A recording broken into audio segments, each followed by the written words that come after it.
Le jeune chanteur Maro, Allo Police, s'est fait le héros d'un acte de sauvetage en réussissant, avec l'aide de quelques personnes audacieuses, ce 12 janvier 2023 à soustraire à Angré, dans un immeuble en flammes, des personnes en proie aux flammes dévorantes. Ce jeune artiste, avec un tel exploit, devient le Gassama ivoirien, en mémoire de l'acte héroïque de Mamadou Gassama, le franco-malien devenu célèbre après avoir escaladé, le 26 mai 2018, 4 étages d'un immeuble parisien pour sauver un enfant de 4 ans agrippé dangereusement à un balcon. Fréquemment critiqué pour ne célébrer que les buzz sans vrai enseignement, de nombreux internautes ont invité les médias à mettre cette fois en lumière l'héroïsme d'un jeune homme, surtout qu'il est artiste. C'est la page media.si qui donne la charge. Vous avez Honoré de Versailles et Dougoutigui, on espère que le jeune Maro ne passera pas inaperçu. Merci pour ce geste salutaire. Dans le fil des commentaires, tandis que les chaînes de télévision ont été subtilement invitées à célébrer cet acte de bravoure, les plus sceptiques des internautes se désolaient de voir poindre encore à l'horizon des vues et ignorer, car ce fait n'apporterait rien en termes de vues. Nous attendons de voir. Face à son courage spectaculaire, l'artiste est recherché par un homme très célèbre et philanthrope du pays. Le vagabond de la charité, Hassan Eyek, a exprimé son souhait de rencontrer ce garçon. Le champion du soir, l'artiste Maro, qui a sauvé un bébé aujourd'hui. Merci champion, tu es béni, a écrit Hassan Eyek sur sa page Facebook. Dans un autre commentaire, il a mentionné ceci. Je le cherche. Ce message qui pour certaines personnes, est un appel à la récompense, a ravi la toile. Rappelons que plusieurs personnalités lui ont rendu un hommage à la suite de son héroïsme.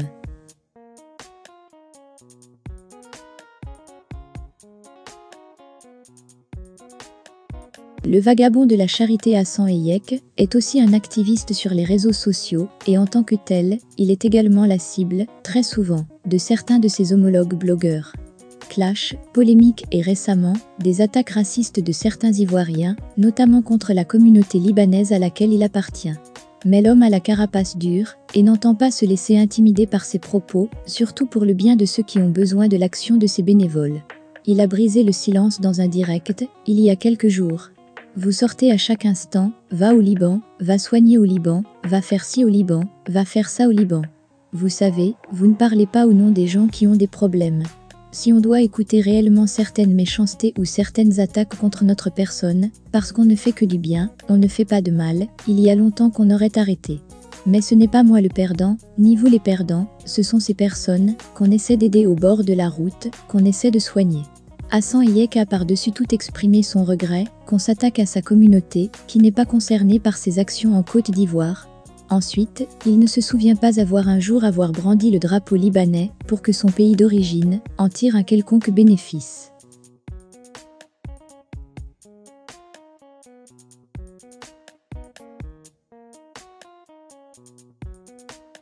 Actuellement, le torchon brûle entre Zota la comédienne et la mère d'Apouchou nationale, Bleu Brigitte. Une histoire d'ingratitude serait à l'origine selon Zota. Selon Zota, la mère de Apouchou ne lui a jamais été reconnaissante malgré les services qu'elle lui a rendus quand elle traversait des moments difficiles. Elle a affirmé avoir même pris soin d'Apouchou national. Malheureusement, au lieu que l'actrice et son fils lui soient reconnaissants, elle ne reçoit que de l'ingratitude. Invitée sur le plateau de la 3, elle a fait de graves révélations sur Dame Bleu Brigitte et son fils. Bleu Brigitte et moi étions des amis. Je l'ai hébergée à l'époque, elle et son fils Apouchou ont dormi chez moi. Je connais sa vie. Je suis une chrétienne. C'est moi qui l'ai évangélisée. Elle ne m'aime pas. J'ai eu des soucis financiers, j'ai été chez elle pour lui demander de l'aide. Elle ne m'a pas aidée. Elle m'a juste montré qu'elle a 2 salons chez elle. Si aujourd'hui Apouchou ne me reconnaît pas, c'est la faute à sa maman, a déclaré Zota. Dame Bleu Brigitte restera-t-elle en sourdine face à ces révélations? Nous le saurons bien assez tôt.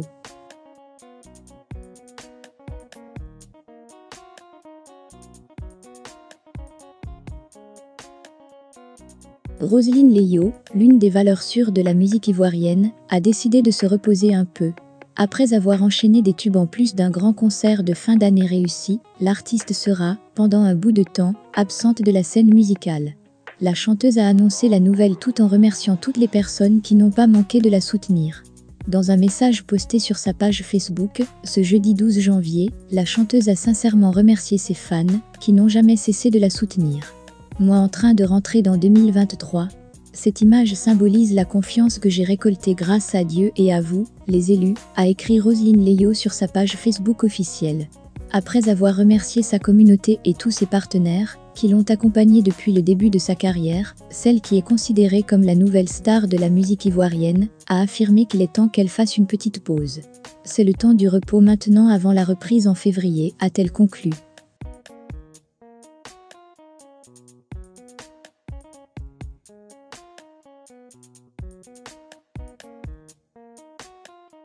L'influenceuse et femme d'affaires ivoirienne, Emma Loès, a encore fait parler d'elle. L'ancienne copine de Feu Arafat a dévoilé un tatouage qui fait jaser sur la toile. Il y a quelques jours, la belle Emma Lolo, à travers un message posté sur sa page Facebook, a laissé un conseil assez particulier à ses followers. Une femme devrait être deux choses, ambitieuse et sexy, a posté Emma Lolo. Ce message a bien évidemment suscité de nombreuses réactions. Et une internaute s'est permise de sermonner la jeune businesswoman en écrivant ceci en commentaire. Sympa, mais à certains âges, il faut savoir couvrir son corps, madame. Et la réplique d'Emma Lolo n'a pas tardé. À un certain âge, il faut apprendre à se taire sur la vie des autres, soyez concentrés sur vos enfants, madame, a répondu Emma Lolo. Quelques jours après, Emma Loès s'est encore fait remarquer en postant une photo assez spéciale. En effet, l'actrice ivoirienne a présenté un tatouage qu'elle a dans le dos. Et le moins que l'on puisse dire, c'est que cela a émerveillé ses milliers de followers, y compris certaines célébrités. Voilà femme avec grand F, a commenté Apouchou National, quand Makosso Camille écrivait ceci. Qu'avons-nous fait au bon Dieu? Même son dos est joli, a commenté un fan de l'influenceuse. Un autre dit avoir été surpris par sa femme en train de s'extasier sur cette photo. Et Emma, tu viens de détruire mon couple, ma femme m'a surpris en train de regarder ta photo, et elle a décidé de me quitter.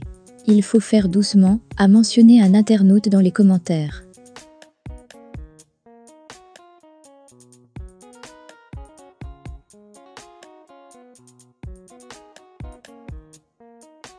Apouchou National, de son vrai nom, Stéphane Agbré, a déclaré sa flamme à la jeune influenceuse guinéenne, Ada Condé. C'était le jeudi 12 janvier 2023 sur sa page Facebook officielle. L'artiste et influenceur ivoirien a enflammé la toile après avoir affiché ce qui semble être son nouveau couple. Alors que les interrogations se posent sur sa situation amoureuse, Apouchou National s'est publiquement affiché avec Ada Condé, une jeune influenceuse guinéenne. Très heureux de te retrouver mon amour Ada Condé. Peuple de la Guinée, j'arrive bientôt pour demander la main de ma femme officiellement Ada Marraine, a-t-il officialisé sur Facebook. Son message a été illustré par une photo de lui et sa dulcinée en train de s'embrasser. Après la déclaration du jeune influenceur de Yopougon, sa nouvelle compagne n'est pas restée silencieuse. Elle a également partagé ses émotions. Quand les amoureux se retrouvent. Je lui ai dit bébé je suis à Abidjan. Il a pris un billet le lendemain pour me rejoindre. Apouchou National, je t'aime plus ma vie, a-t-elle répondu sur sa page Facebook. Pour l'instant, ces différentes réactions des tourtereaux laissent à croire que c'est un autre buzz. L'on se souvient de la dernière relation buzz qu'il y a eu entre le fils de Bleu Brigitte et Karina Steele. Cette relation sera-t-elle sérieuse? La question reste posée, car fort est d'admettre qu'Apouchou National fait partie de ces personnes qui aiment faire sensation sur la toile.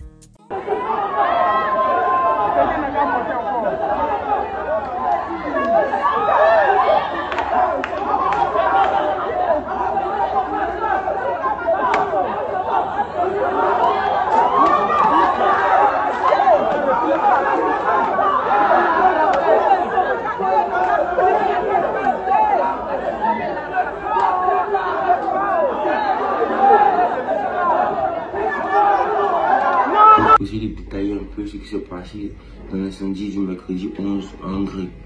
Voilà, donc c'était ce mercredi le 10 ans. Voilà, et quand nous sommes allés voir, c'était un gros court-circuit dans la niche générale du bâtiment. Et on savait pas quoi faire au fait, parce que dans le quartier, il n'y avait personne. Voilà, c'était un quartier, vous savez, André, c'est un quartier qui n'est pas trop mouvementé et tout. Et nous étions 4. Et puis il y avait 3 autres messieurs qui étaient au dehors, tu vois, avec qui on a commencé à crier à l'aide, à l'aide. Parce que nous, on voulait prendre du sable pour verser, avec de l'eau pour verser. Mais on a dit que non, on ne fait pas ça, comme ça. Il y avait même une voiture qui était garée.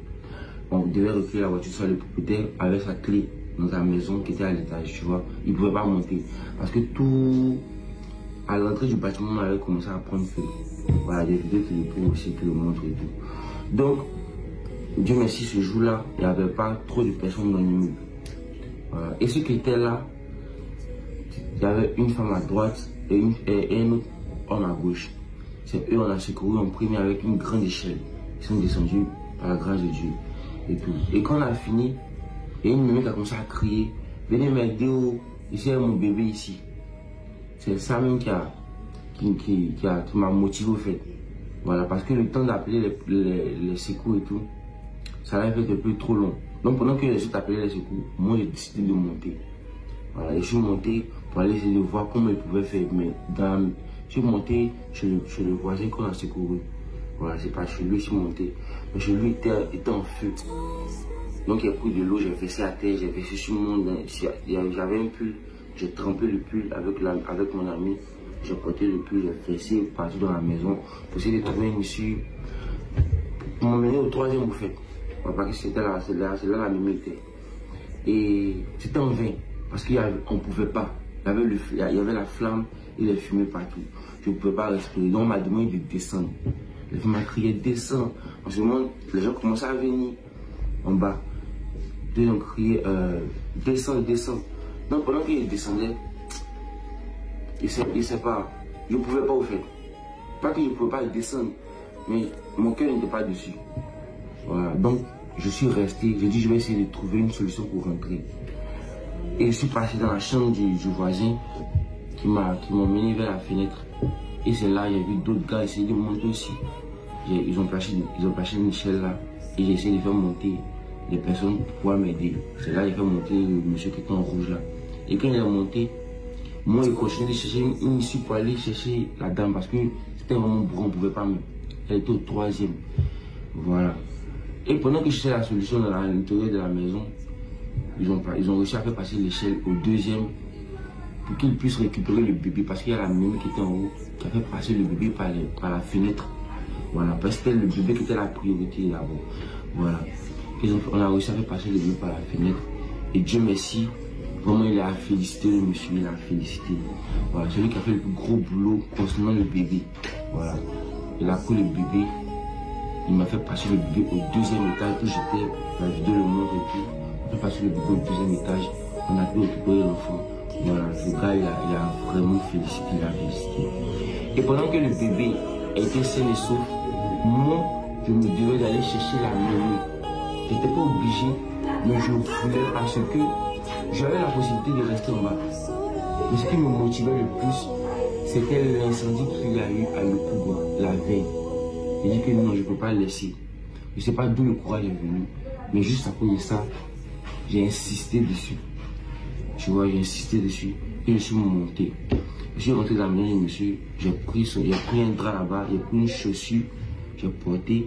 J'ai dit au monsieur avec qui on a pris le bébé, ah, mon frère, viens m'aider, j'ai trouvé une route. Parce que dans chaque immeuble, je pense que c'est le même plan de maison qu'il y a partout. Donc où j'étais, j'ai eu le temps de me mémoriser où était la cuisine, la chambre, tout et tout. Voilà. Et donc il a dit qu'il y a trop de flammes, il y a trop de fumée. Laisse, les pompiers arrivent, on dit qu'ils sont pas loin. Et pendant qu'il partait encore, c'était blanc même. Voilà, c'était blanc, il ne pouvait pas. Voilà. Donc lui il est descendu. Moi, il y avait les carreaux qui sautaient à cause de la flamme. Ça sautait partout. Le mur s'effondrait et tout. Tout était gâté. Voilà. Mais j'ai pris comment dirais-je, la situation à deux mains. Je me suis couvert et tout. Je suis rentré dans la chambre, Marie que je ne voyais pas. J'ai commencé à crier, Mémé, tu es où? Plus de 2 fois, elle n'a pas répondu. J'ai insisté encore, je suis rentré maintenant vers la chambre. Elle a crié, Mémé, tu es où? Elle dit, mon fils, je suis ici. Pardon, viens me prendre. Donc j'ai enfoncé la porte de force. Et je l'ai retrouvée, elle était sur le lit. Comme tout était chaud, partout était chaud, je l'ai posé carrément sur mon dos. Elle est montée sur mon dos du 3e étage au rez-de-chaussée. C'est là où on me voyait descendre là et tout. Franchement, et c'est une seule chose, c'est que c'est Dieu. Voilà, au bon moment, il m'a mis là-bas et tout. C'était pas évident, je suis même pas dans le je suis dans le. Voilà, tout ça. c'est l'amour, au fait, qui a fait que je suis arrivé là, à pouvoir faire descendre l'animé qui était vraiment coincé, parce qu'on a tout fait pour essayer de la sortir par la fenêtre. On ne pouvait pas. Elle m'a laissé de taper avec des marteaux, on ne pouvait pas. Mais le courage que j'ai eu, pour aller la prendre dans les flammes là, dans les fumées là, dans les braises et tout. Franchement, c'est dur. Voilà, en tout cas, c'était un peu ça et tout. J'espère que mon expérience pourra aider d'autres personnes si ça arrive à les motiver à aller aider avant que les secours arrivent. Parce que des fois, c'est pas évident. J'aimerais dire un gros remerciement aussi aux pompiers, à la police qui étaient là, qui sont venus. C'est grâce à eux aussi. Si le feu s'est pas propagé partout dans l'immeuble et tout. Voilà. À mon ami Emmanuel Uzi aussi, qui m'a motivé étant bas et tout. À mes amis qui étaient là, à toute la population qui était là. On a pu faire les promotions de la dame, c'est elle qui était là le plus important et tout. Donc c'est ça. Donc, big up à mon vieux père Coucou DJ, et à mon vieux père Ozone, pour Showbuzz, pour connaître ensemble. Super. Ah oui, ouais. J'ai plus envie de continuer.